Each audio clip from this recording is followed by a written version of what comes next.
over. Super. Thank you. Brilliant. Thanks, Jane. So just once again, thank you everybody for joining us as we look at how does Codex work, Codex meeting basics. Some of you have been on the previous calls, but just as a reminder, Codex is part of the United Nations bodies. It is jointly hosted by the World Health Organization and the FAO, and all member states can be members and actively participate in Codex. It's important to remember that Codex is about setting global standards, but that the standards Codex set are not binding to countries. However, because Codex is often used to settle World Trade Organization disputes, it has a very important function, and we have to be careful when we say the standards are not binding, because the WTO will turn to Codex when there are any trade disputes. So if we look at it, we see that in essence, Codex says it has three main functions. The first is to set international food standards. The second is to protect consumer health. And the third is to remove barriers to trade. Now, if you look at that, I think you might feel like me, well, poof, there's some real difficult conflicts between trying to manage health and trade. And if we look at the current issue under discussion at Codex in terms of the review of the follow-up formula standard, we see that public health and trade might well be on a collision course. Because globally, we can see that nearly 1 million lives could be saved each year if we had optimal breastfeeding, exclusive to 6 months and continued to 2 years and beyond. And that the costs of not breastfeeding amount to a staggering $300 billion annually. However, at the same time, we see from a trade point of view that this is a very big market for trade, with nearly in 2014 some 45 billion in global sales of these breast milk substitutes. And that shows the industry's large and competitive claim on infant feeding. And in fact, if we look at it, the biggest growth is in low and middle income countries, where the growth of these products, of these follow-up formula that we're talking about at Codex, is anywhere between a 12 and 23% volume growth per year. That is significant. So when Codex says that its standards and related texts aim to protect consumer health and ensure fair practices in trade, you will see that this becomes a conflict between public health, the blood pressure question in the cartoon, and trade, profit. And the sad reality at the moment at Codex is it would seem that trade always takes preference over consumer health, and that there is a very strong influence from the trade side, and that is from the manufacturers of these breast milk substitutes, both with behind-the-scenes lobbying, as well as being entrenched in both country delegations and observer delegations at Codex. And this is problematic and makes the discussion we're having here today really important. Because the reality is that at Codex, all views should be considered. That means that those present at the meeting must speak up. Often, the low and middle income countries at Codex remain quiet and are often and easily intimidated by the large delegations from the high income countries that often have a high rate of industry present. And industry takes advantage also by making sure many of the low and middle income countries have a high number of industry delegates on their delegations. And that is problematic. But the reality is, no matter how small you are, whether you are one delegate from a low middle income country and there are 25 delegates on the US delegation, everybody has the right to be heard and everyone should speak up and say their view. In addition to that, countries that are not able to get to Codex, their views also should be considered. And that is important to know, is that in the time between now and the 26th of November when the meeting starts, countries can still submit written comments. And those comments have to be considered by Codex. And those comments can be short or comprehensive, but they are your voice. Another thing, as we've talked about balancing public health and trade, I also find it very hard to manage what consensus is when it says consensus has to be achieved, but in that consensus, they also have to be compromised. These are two texts from Codex itself. That Codex should always try to arrive at consensus. And that Codex should allow for full discussion and exchange on views to ensure transparency and to arrive at compromises that would facilitate consensus. Unfortunately, often it is the low and middle income countries that land up compromising. And that, I do not believe, is what is meant by Codex.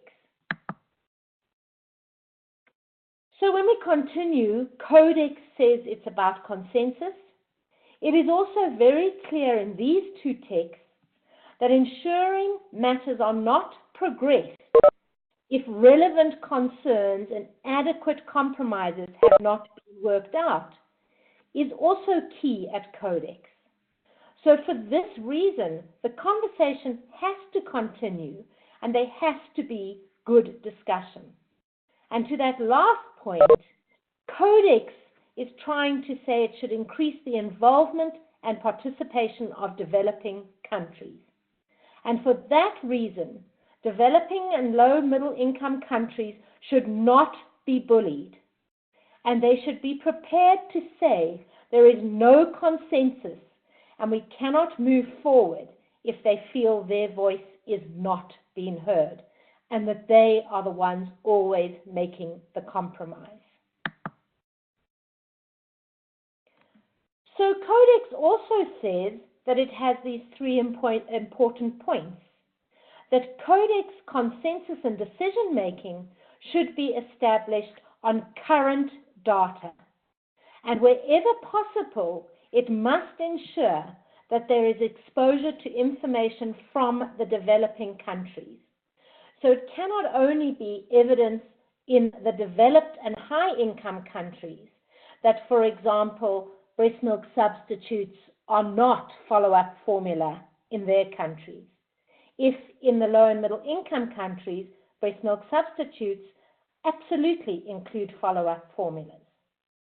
Equally, Codex has a mechanism that if there isn't data from developing countries, there should be a request for collecting and making that data available, and that perhaps further studies have to be carried out in order to clarify any controversial issues.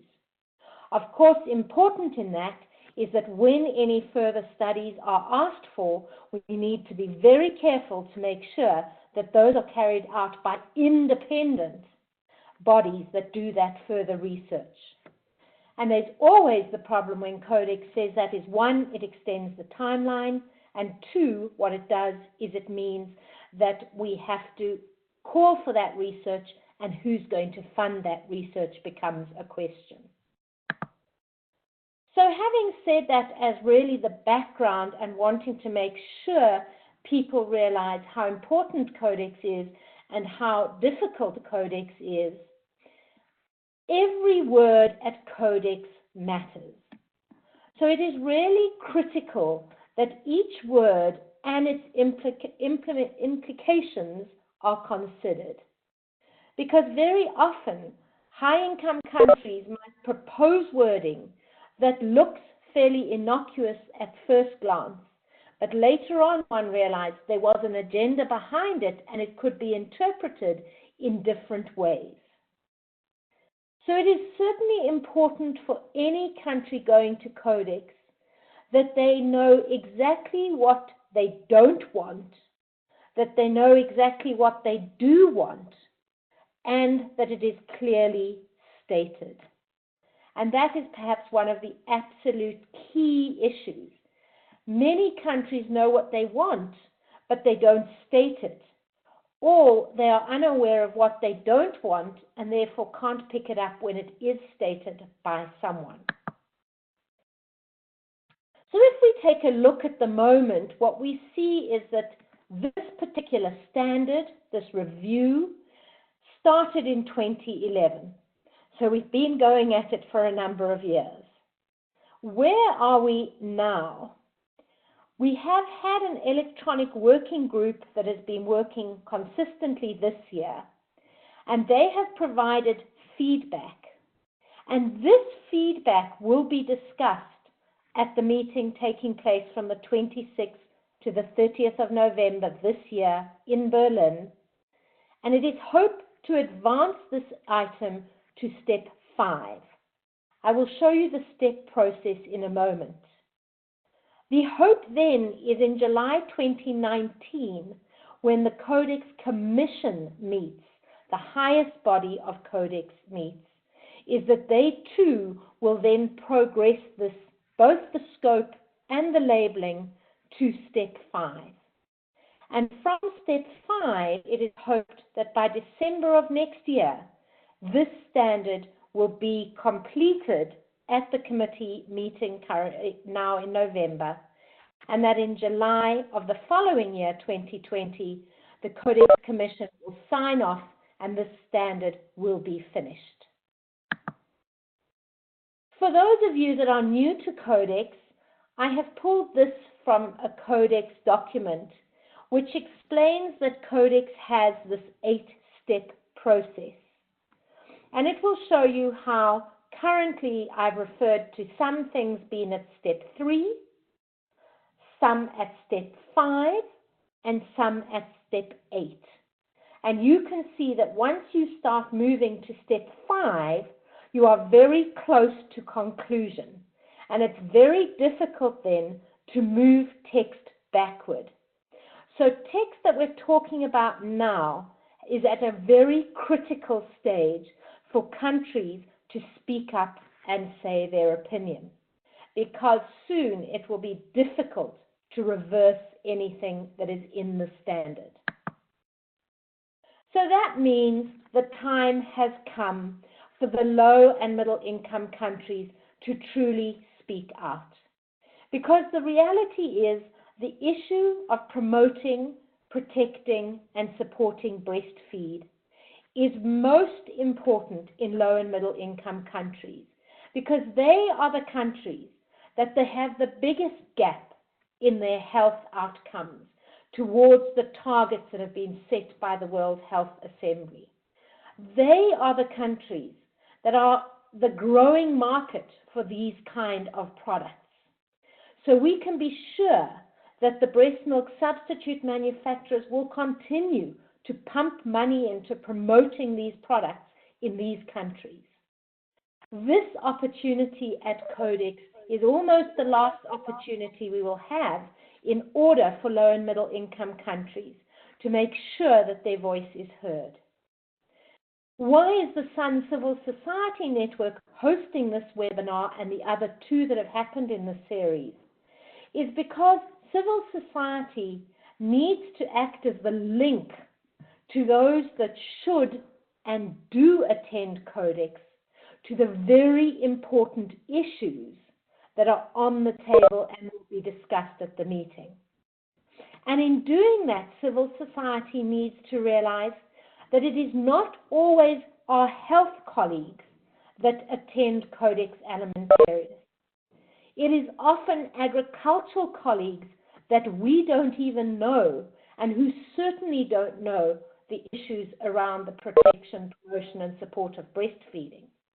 And sometimes it is even trade people from country governments that attend the Codex meeting and therefore have little value in the public health issues because they only see it as being a trade issue, and the income that comes from these companies selling these products in the countries without understanding that with that comes a huge public health risk to our children.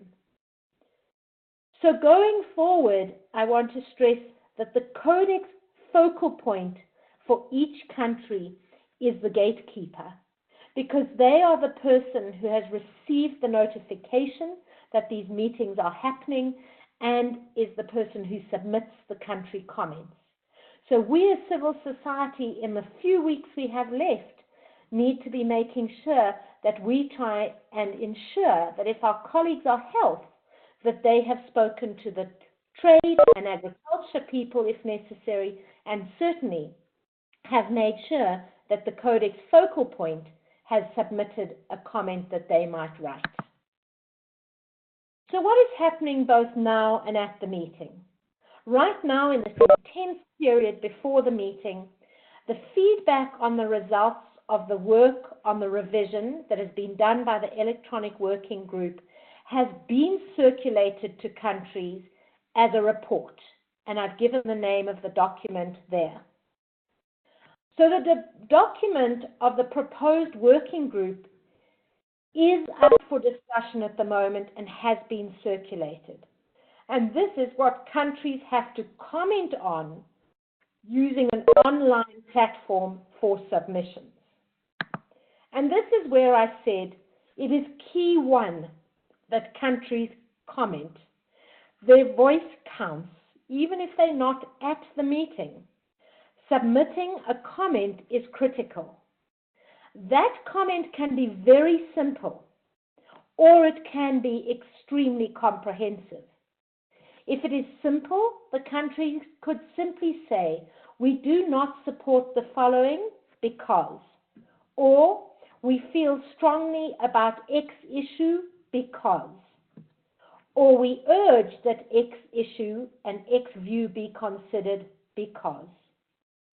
All countries, and this there probably isn't enough time for them to do, could still submit a point-by-point comment on the proposed text with justification.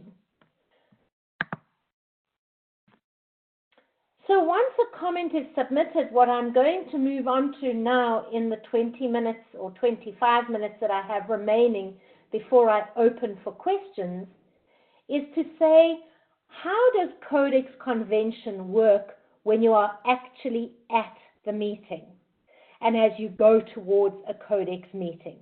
Because this can also be very disturbing and confusing for new countries. The first is for countries to understand that all Codex standards are allocated a number to identify them, and this includes the first year that the standard was adopted. So in the case of the standard currently under review, you can see here, and I have taken this image straight from the standard as it appears on the Codex website. We are talking about the Codex Standard 156 of 1987. And you will see that there are 9 pages to this standard. So that is the name that the Codex Standard for follow-up formula is given. Equally important to know is that all Codex standards have every concept clearly numbered in the standard so it can be easily referenced. So you can see here again in an example that I have cut and pasted, you will see that description has been numbered 2, definitions 2.1, and the definition of follow-up formula called 2.1.1, the definition of the term infant 2.1.2, etc. So the whole document of the standard is numbered very clearly because in the discussion they will refer to those numbers when they are looking at the review. So important to understand that as well. When one gets to the meeting, and here I am showing you some photographs taken from a meeting, I think the year before last, you will see that the room is structured with all these seats. Countries are placed at the front of the room, observer organizations at the back, and at the very front on a stage is the Codex Secretariat. One side of the chair is the FAO representatives. The other side of the chair of the meeting are the WHO. In the middle sits the Codex Secretary and the chairman. In this case, you are seeing on the screen the past chair of this particular Codex Committee.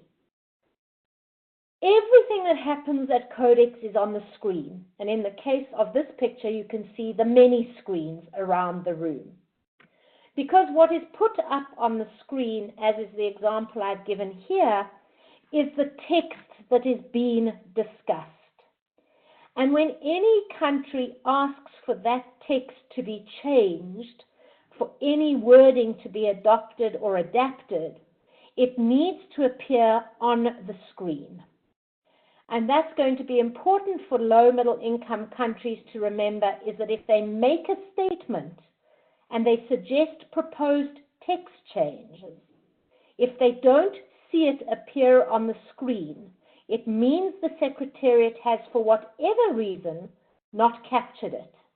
And the country needs to continue to ask to speak until they are certain that their text has been added, or they have a true understanding of why it was not added. So the screens are a very important part of the Codex meeting. So when you look on those screens, and if you saw in the previous slide I showed you an example, Codex use certain conventions in order for those documents to progress. And here I'm showing you 4 very important conventions when one's examining either the Codex document that is currently open for discussion and that same document that will appear on the screen at the meeting. Black plain text is not usually text that is open for discussion at that meeting. It is text that has already been agreed. It is very difficult to get changes on text that is now black and appears in the document. So, for example, I've given you an example here. The term infant means a person of not more than 12 months of age. That text is now in black plain text, meaning this has been debated and discussed numerous times and is now agreed. When you see text in square brackets, this is important because this is the text that is currently open for discussion and can either be kept, deleted, or edited. And I'm giving you an example here that is very pertinent to this meeting.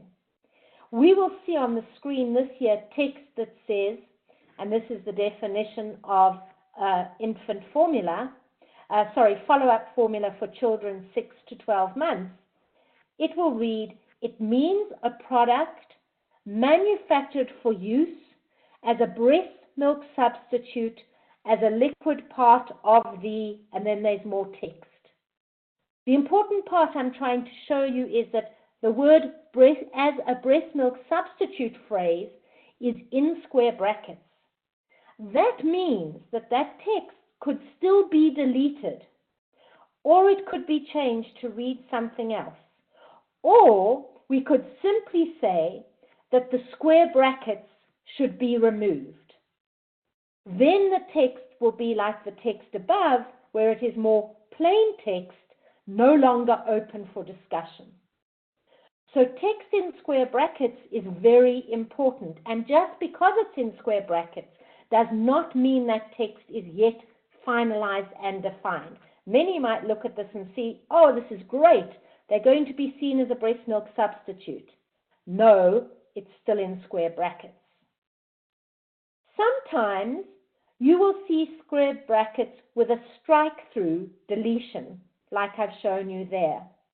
And what that means is it means that the committee is already suggesting that the square brackets should be deleted and the text in between it remain. So we see an example here where it's saying follow-up formula for older infants means a product manufactured for use as a substitute for breast milk.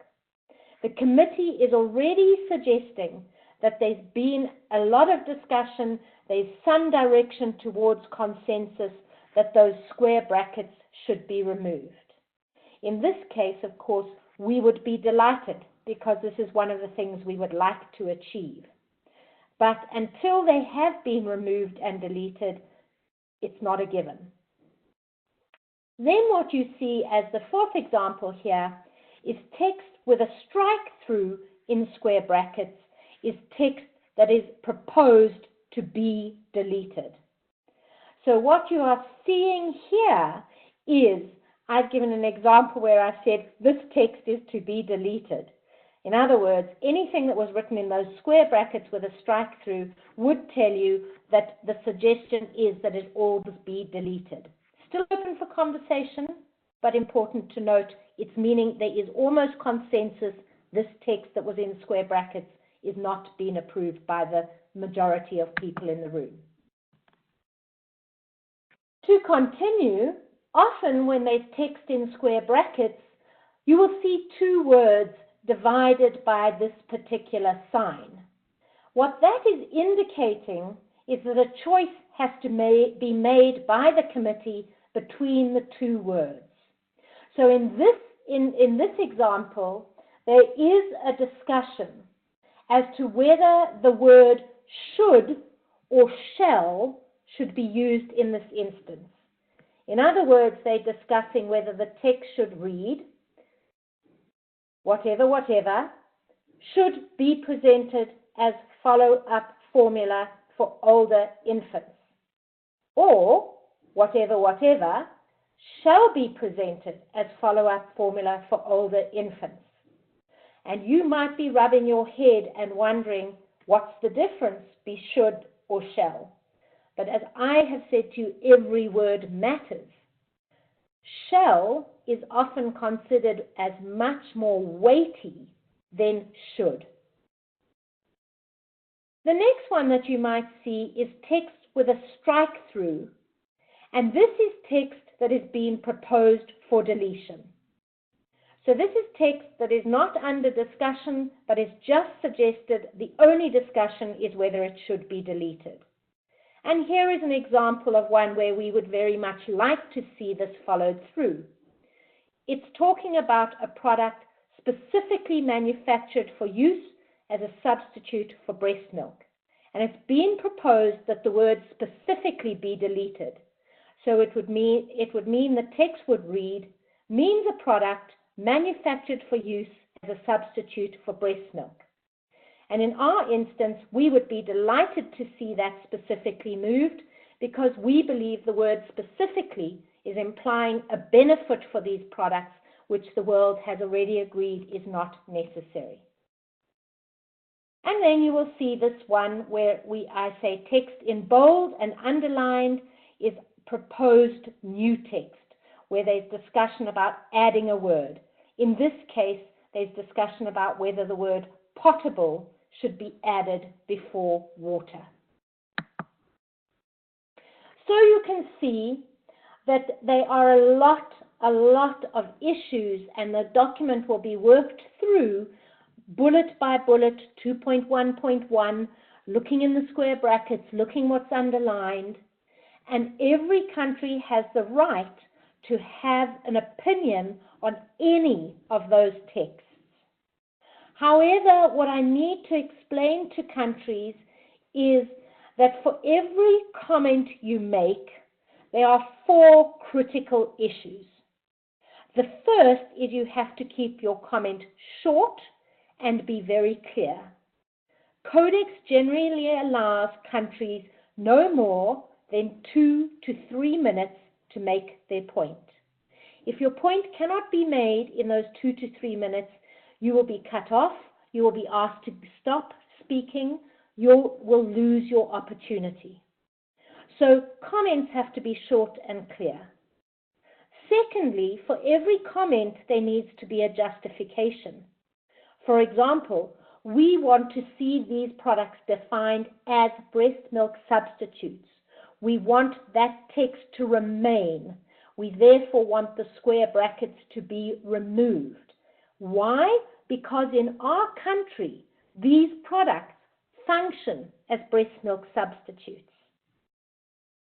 And then you will see my third point is you also need to have suggested altered wording to propose.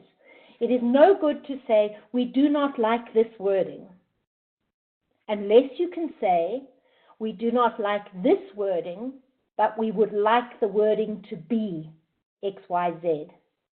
And then the fourth point, make sure your proposed wording gets on the screen.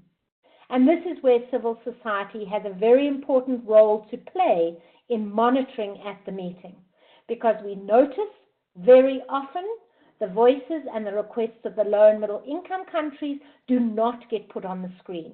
And this is when civil society will speak up and say, we heard country X ask for Y, we do not see it.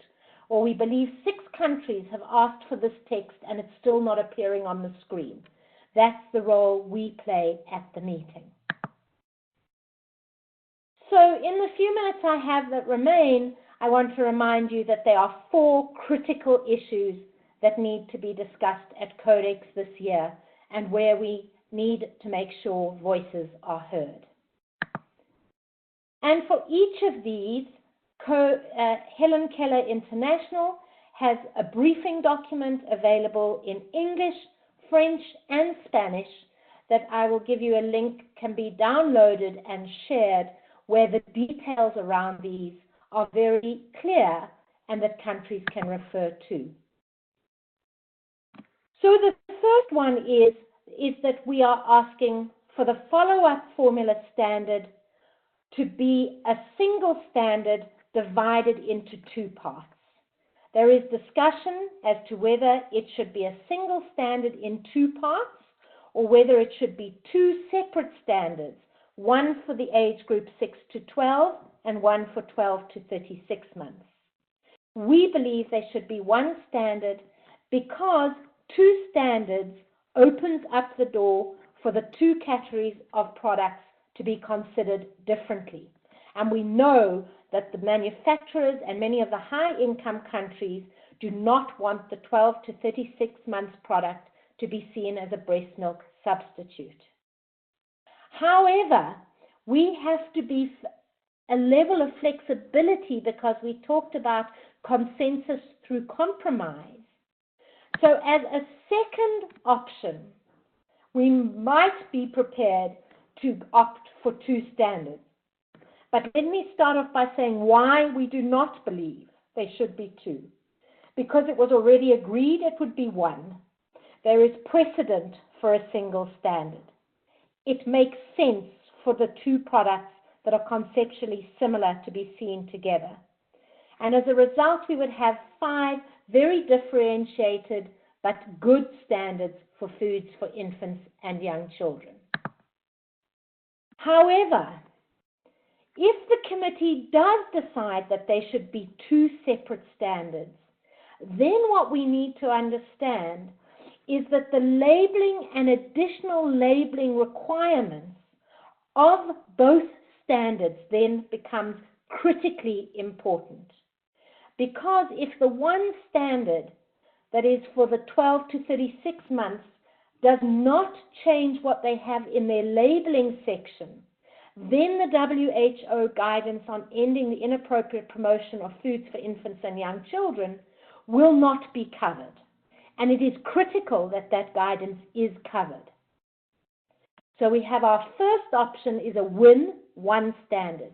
But if the committee overrules and there's two standards, then we need to fight harder on other elements under discussion. The second issue is that alignment is essential.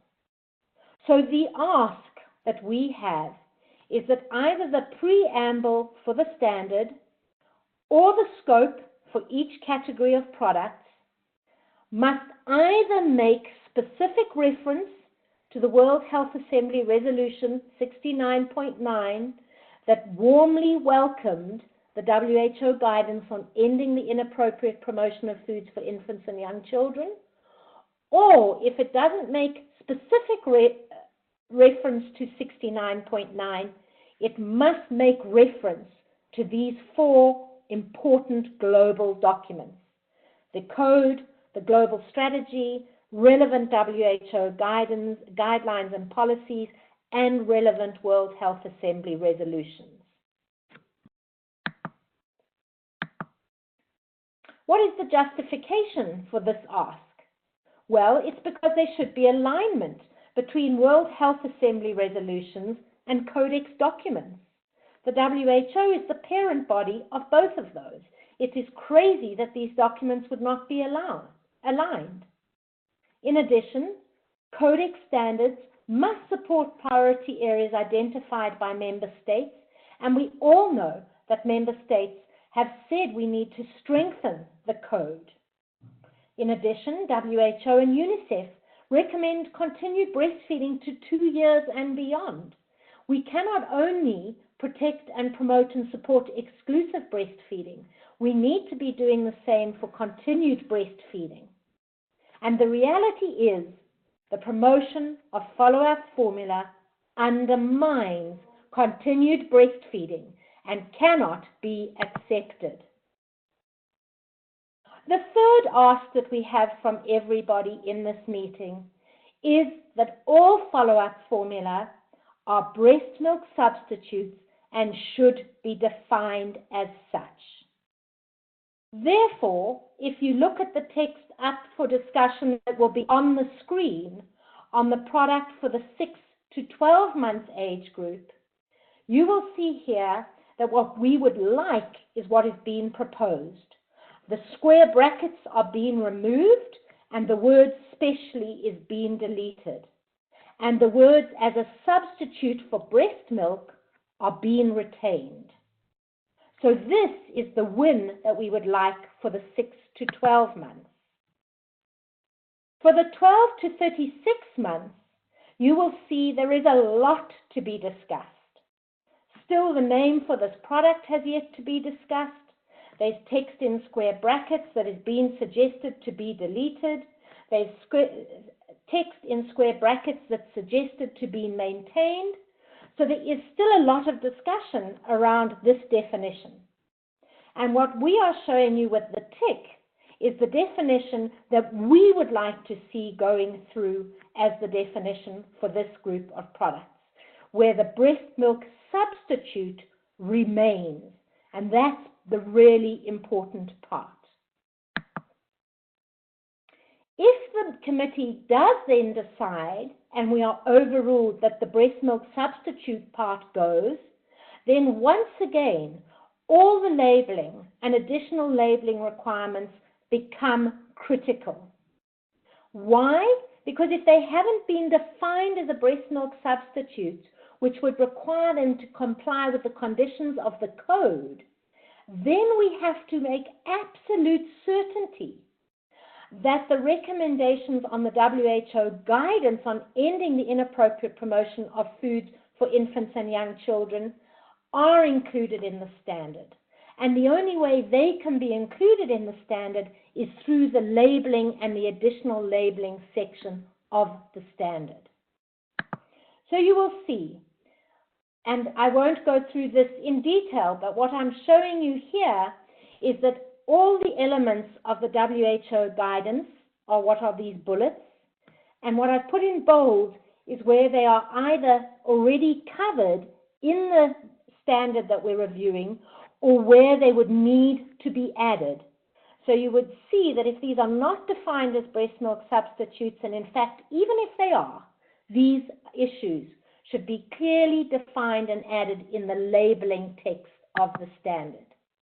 And there are more here. So you can see there is a lot of work to be done still around the labeling session. Why is the justification of all this necessary? It's because despite countries saying it's all about the composition of these products is nowhere like breast milk, we're saying it's not about composition, it's about the function. These products function as breast milk substitutes because their consumption replaces rather than complements breast milk. And we know that breastfeeding declines when follow-up formula is consumed. So therefore, we need to make sure we're protecting breastfeeding. As the code does, as has been reiterated by the recent WHO Scientific Advisory Group, and as has been restated in the guidance that was warmly welcomed. As I come to the end, and then we'll hopefully still have some time for your questions, our fourth ask is about the names of these products.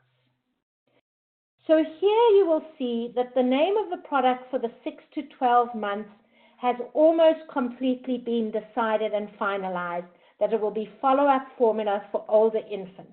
You will see that text appears as back text showing that there is agreement on that. And we are comfortable with that. The problem is the name of the product for the 12 to 36-month-old group has not yet been decided. But what will appear on the screen and what is in the documents for discussion is that it be called formulated drink for young children. But as you will see, the word formulated is in square brackets, meaning it can still be edited, deleted, or retained. And we believe that the word formulated in square brackets should be deleted, and this product should only be called drink for young children, because we believe the word formulated is misleading to the fact that it is seen as these products have benefits and in some ways is making a claim. But we believe the justification for saying formulated should go is because globally these products have been accepted as being not necessary. So there is no need for them. Therefore, the name should be completely neutral with no implied benefit or claim. So the need to attach the adjective formulated to the name could be misinterpreted as indicating a benefit. I've discussed the 4 key issues, but as I close, I want to say that those are not the only issues that will be discussed. There are very important discussions around the use and the labeling of these products that also will be under discussion, but that we do not have time on this call to take you through every single bullet. However, the HKI comment document is available and is happily shared for countries to see bullet by bullet, numbered text by numbered text, where we believe there should be changes. It's around adequate information for use, appropriate age recommendation, ensuring labels do not discourage breastfeeding in either words, terms, images, logos, endorsements. It's about ensuring there's mandatory statements and warnings. It's about making sure there's no cross-promotion. All of these are going to be important.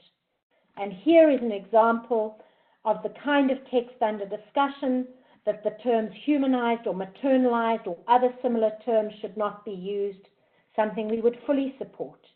The fact that there shouldn't be no pictures of infants, older infants, women, or any other text picture which idealizes the use of these formula, we believe is important. We need to fight to maintain that text in the document. So what is the ask of you in this very short time between today and the 26th of November? The ask of our civil society partners is, can you still find time to engage with your country governments where you have colleagues, where you have some level of influence and can advocate before the meeting? It might be too late to get them to attend the meeting, but if they are going to the meeting, it is not too late to encourage them to speak up and to speak out at this meeting, for them to understand the importance of their voice being heard, even when they feel potentially intimidated. Because there will be a network of colleagues from civil society in the room under the HKI delegation to help them. We will have members of Alive and Thrive on the HKI delegation. We will have members of the 1,000-Day Movement. We will have independent, well-known consultants, Chesaluta from Paho. We will have HKI people, myself and Isaka, and we will have people that can help them in French, English, and Spanish. In addition, members of the WHO team and UNICEF team will also be available to help them understand if they feel confused. And then our last ask is, if they are not attending and they do not feel that they will be there to speak up, can we get them to submit a comment document, no matter how simple? If it simply says, number 1, we want one standard with 2 parts. Number 2, we want all these products to be defined as breast milk substitutes. Number 3, we believe that the preamble or the scope must either say WHA 69.9 or these other important documents. Number 4, we do not believe the name should say formulated. And if they can give a brief justification for each one, which are covered in the briefing documents that are available, their voice will be heard, because civil society will make sure that their comment document, if they have submitted it to Codex, will be referenced and brought up at the meeting.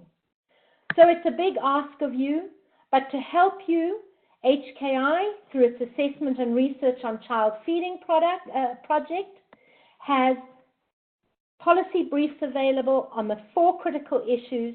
That brief is available in English, French, and Spanish. HKI, through the ARCH project, also has a brief on the benefits of breastfeeding in the 2nd year of life and beyond, available in English, French, and Spanish. There is also a brief on the human rights approach as to why follow-up formula should be defined and labeled as breast milk substitutes. That one is only available in English. We have a comprehensive set of comments with justification, and as I said, we are available to give technical advice and support leading up to and at Codex in English, French, and Spanish. So we believe the civil society movement has done everything to help countries, but we need countries to know that we are there and that there are certain things they need to do. And if you want to know where any of those resources that I've just shown you are available, this is where they will be available, and I will make sure I cut and paste it into the chat box before we close this call, so you'll easily be able to access those documents, as well as I will put in the chat box my email address, where I'm willing to take any questions that you might have in the time. And so with that, I believe we have 10 minutes left to open up the chat for discussion. So I hand back to anyone who would either like to give a question through the chat box, or simply to put up their hand. You will see the hand next to your